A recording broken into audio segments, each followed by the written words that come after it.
పార్వతీపురం మన్యం జిల్లాలో గంజాయి రవాణా చేస్తున్న ఇద్దరిని పోలీసులు అరెస్ట్ చేశారు. బత్తిలి పిఎస్ పరిధి చెక్పోస్ట్ వద్ద పోలీసుల వాహనాలు తనిఖీలు చేస్తుండగా అనుమానాస్పదంగా ఓ కారు కనిపించింది. కారును పోలీసులు ఆపమన్నా చెక్పోస్ట్ వద్ద ఆపకుండా వెళ్లారు. దీంతో కారును వెంబడించి పోలీసులు పట్టుకున్నారు.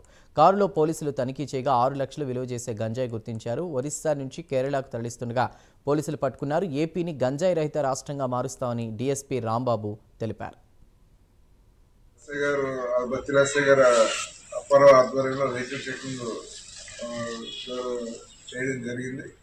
ఈవినింగ్ నిన్న అది వెహికల్ చెకింగ్ చేస్తుండగా వీళ్ళు ఎవరైతే ఈ వెహికల్ కారు ఉద్దేశం వెళ్ళిపోయారో పోలీసులు అడగ తగ్గుంటుందని చెప్పి గుజరాత్ వైపు నుంచి ఆ వాన్ నుంచి మళ్ళీ మెయిన్ రోడ్ ఎక్కి వెళ్ళడానికి వస్తుండగా వెహికల్ చెకింగ్ మనకు జరగడం జరిగింది.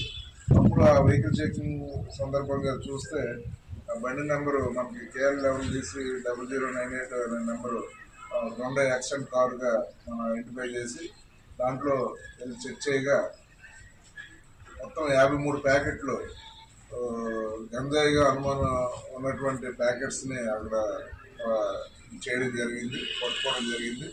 దాంట్లో ప్రతాప్ సింగ్ ఎలియాస్ ఫైసల్ ఇతను కేరళ రాష్ట్రానికి అల్పూజ జిల్లాకు సంబంధించిన అతను. అలాగే నదీం సునీల్ అని ఇతను కూడా కేరళ రాష్ట్రం కాశ్మీర్ ముస్లిం, ఆయన కూడా కన్వర్టెడ్ ముస్లిం. ప్రతాప్ సింగ్ ఎలియాస్ ఫైసల్ ఇతను ముస్లిం యువతని పెళ్లి చేసుకొని కన్వర్ట్ అంటే ముస్లింగా పేరు మాత్రం హరిసింగ్ అని ఉంది, ఫైసల్ అని సపరేట్గా పెట్టుకున్నారు.